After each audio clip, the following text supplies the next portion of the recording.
皆さんこんにちは、ネストリングスです。今回も僕たちのガチデッキで対戦していきたいと思います。今回対戦するのはちょめまると野水航です。お願いします。お願いします。それじゃあ早速対戦に行きましょう。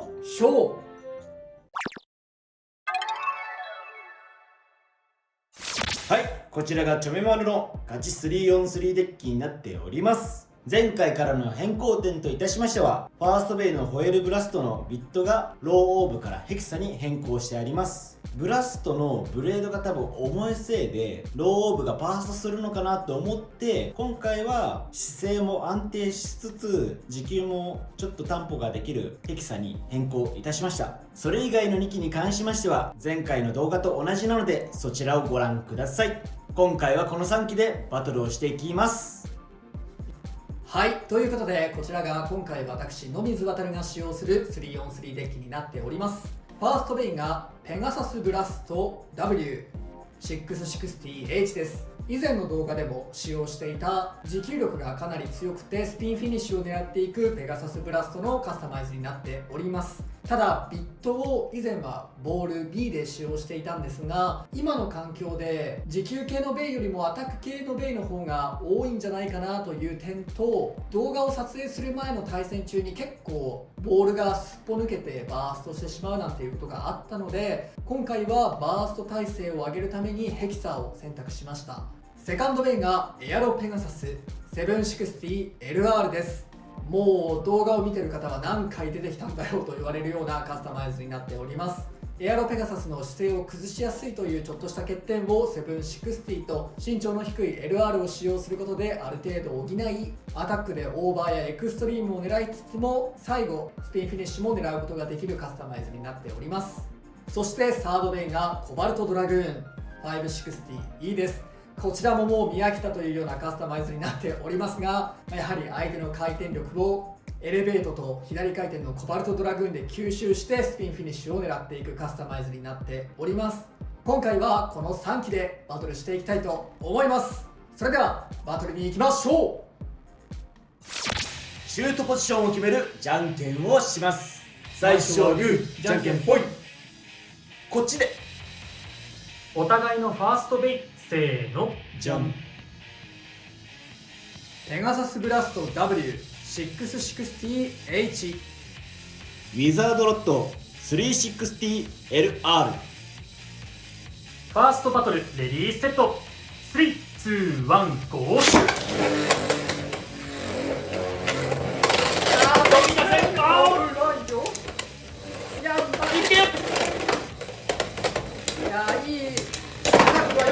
それでも飛ばされる。でもこっちの回転力がやばいかな。そうね、寝かすっていうコンセプトはできてる。オッケーオッケーオッケー。危ねスピンフィニッシュ、ペガサスブラストに1ポイント。よーし、ちゃんと寝かせるっていう動きはできたね。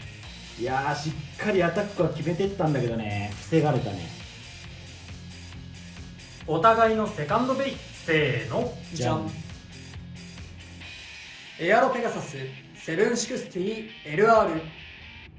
ホエールブラスト M660H。 セカンドバトルレディーセット、3、2、1、ゴーシュ。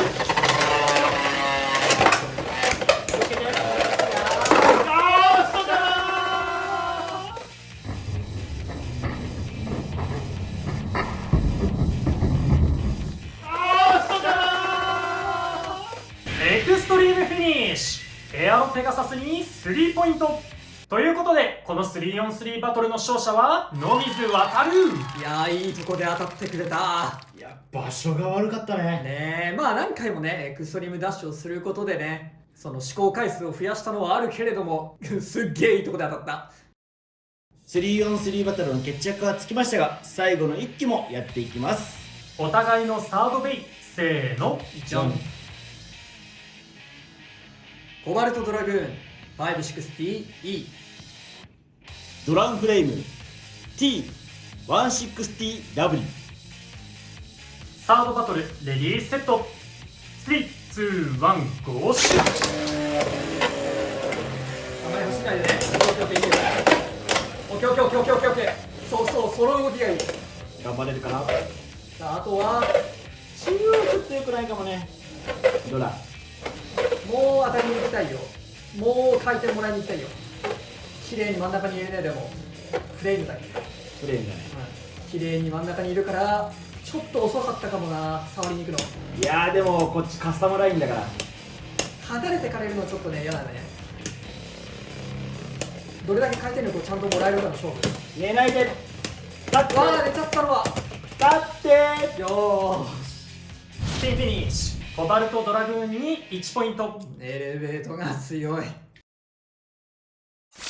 はい、というわけでガチ 3on3 バトルやっていきましたが、いかがだったでしょうか。まあホエールブラストうんをエクストリームできたってのがこっちとしてはもう本当にあれねー、まあうまいことアタック受け切れたらこっちもワンチャンなくはなかったんだろうなと思いたいんだけどね。いやあったと思うよ。やっぱりそのエアロペガサス LR も結構強い、スタミナも最終的にはねスピンフィニッシュ狙えないこともないカスタマイズではあるけれど、全然ブラスト側がね G 級残して勝つっていうのは全然あったと思うし、俺のこのね、まあアシストブレードが違うけどウィールのブラストペガサスもそれを狙ってるわけで、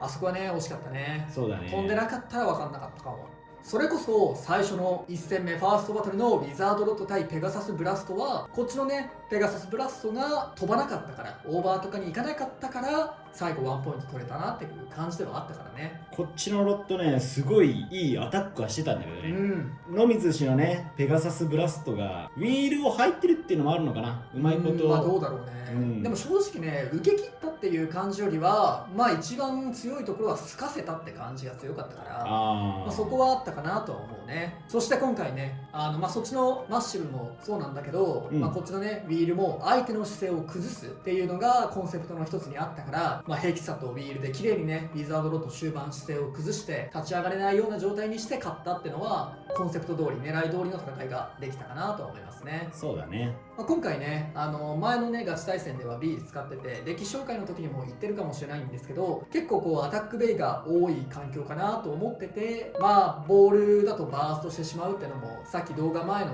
ちょっと対戦でもバーストしてしまうことが何回かあったので、今回はヘキサにしたっていうのもちょっとあったかもしれないなとは思いますね。やっぱなんだろうね、ブラストのブレードが重いからなのかは分からないけど明確にバースト率高いなって思っちゃうよね。そのなんだろう660がその元からなんかバーストしやすいなって思ってたんだよ個人的に。